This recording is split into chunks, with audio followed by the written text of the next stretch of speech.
Okay, ladies and gentlemen, welcome to Mastery Quiz number 6, Finding Slope. What we're going to be doing is we're going to be finding slope in 4 very different problems, and we're only going to be using the equation method. And by equation method, what I mean is we're going to be finding the change in y over the change in x, which is y1 minus y2 over x1 minus x2. That's always going to help us find slope, and we're going to use that for all of these problems. There's other methods that you can use, but for this video we're only going to be using the equation method. And I should say that with exception for this one right here. If you're thinking in terms of equations, if you like to think in terms of equations, you should jump for joy when I ask you to find the slope of this equation, because this one is in our slope-intercept form. Y equals mx plus b. And since it's in that slope-intercept form, we know that because y is all by itself, and we've got everything simplified over here.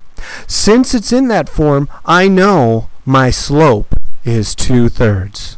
It's always going to be right next to x.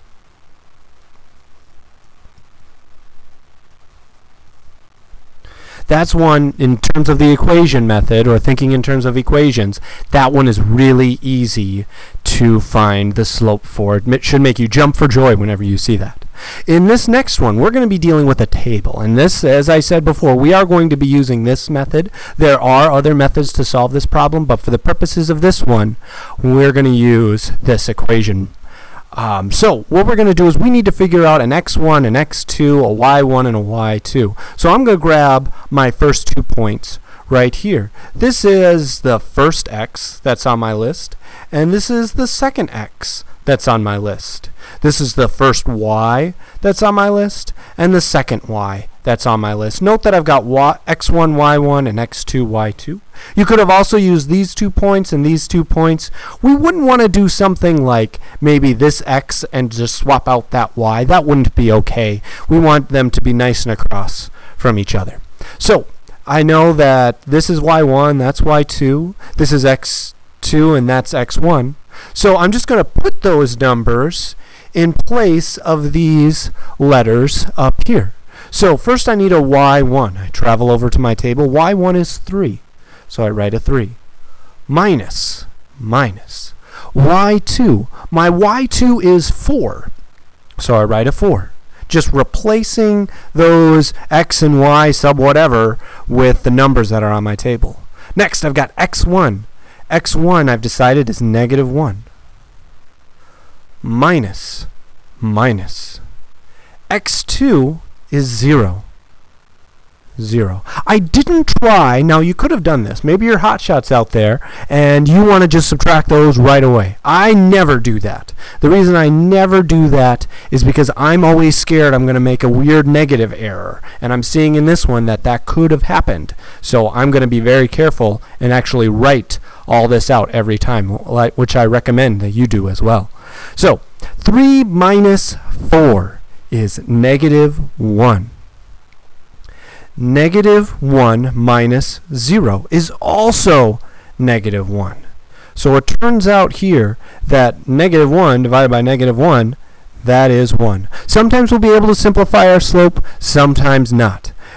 This one and the next one we will. I don't think we'll be able to simplify our slope in the last one, but that one is done. 1 is our slope.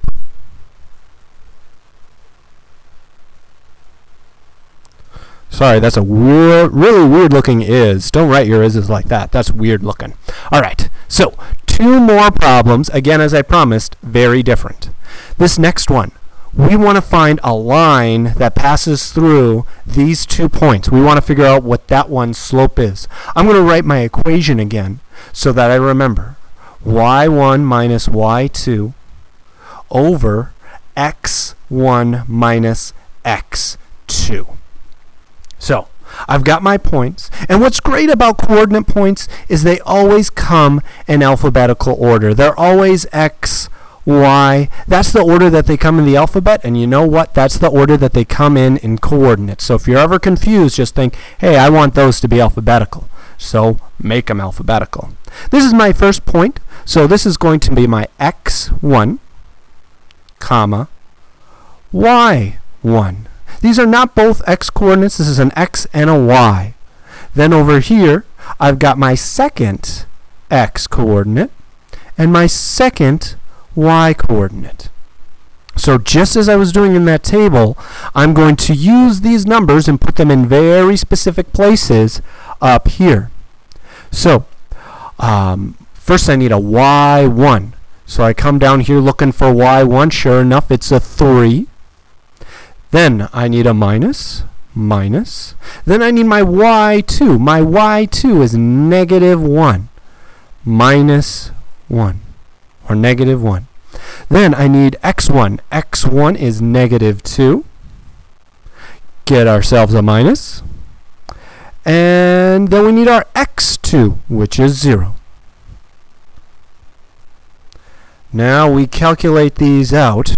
Again, I wrote all this out. I wouldn't recommend not writing all this out. So 3 minus -1 is 4, because really that's just 3 plus 1. If we've got a minus, that's a plus. -2 minus nothing is just -2. And like I said, once again, we can simplify this one. We're not always going to be able to. This one we can. 4 divided by -2 is -2. So our slope is -2. Now you may be saying to yourself, well, Self, what if I had chosen this to be my first point and this one to be my second point? And you know what? You would be perfectly fine. So if you choose to have this, oh, let me get a different color here. If you chose to go x1, y1, and x2, y2, that would have also worked. And if you're not sure, feel free to work that out and make sure that you still get -2, because you will, I can guarantee it. But I'm not going to take the time to do that. I want to move on to this next one because I'm excited about it. This next one, we don't have any numbers at all. We just have a picture. So we need to come up with 2 points that are on that line. And I see a few right now. There's a point right here. That's a very nice point. There's a point right here. That's also a good one. Here, here, and here. So we've got 5 points to choose from. In order for us to use our equation method, we only need 2 of them. So I got to pick 2. The 2 that I want to use, let's see. I want to use this one and this one. Only reason being is I see they're both 1s, and 1s are a little bit easier to work with rather than a -3 or a -5. So I want to work with those 2. Could choose others. Those are the 2 I've chosen. The coordinate of this point. So from my origin, I go 1 in the x direction and down 1 in the y direction. So I've got -1, -1. My next one is 2 in my x direction and up 1 in my y direction. So I've got 2 points. I'm going to write them down here so that they're a little more clear. 1, -1, and 2, 1. Now note that now it looks just like this one. It's just a copy of that problem. We just had to do an extra step before it could look like the previous one. We're going to use our equation method once again. And just to show that I'm not messing with you, I'm going to be a little crazy, and I'm going to have x1, y1 over here. It's pretty wild and not crazy, but we should still turn out just fine.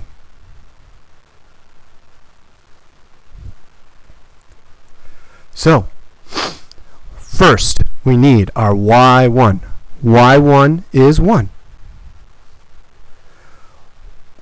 Minus y2 is -1.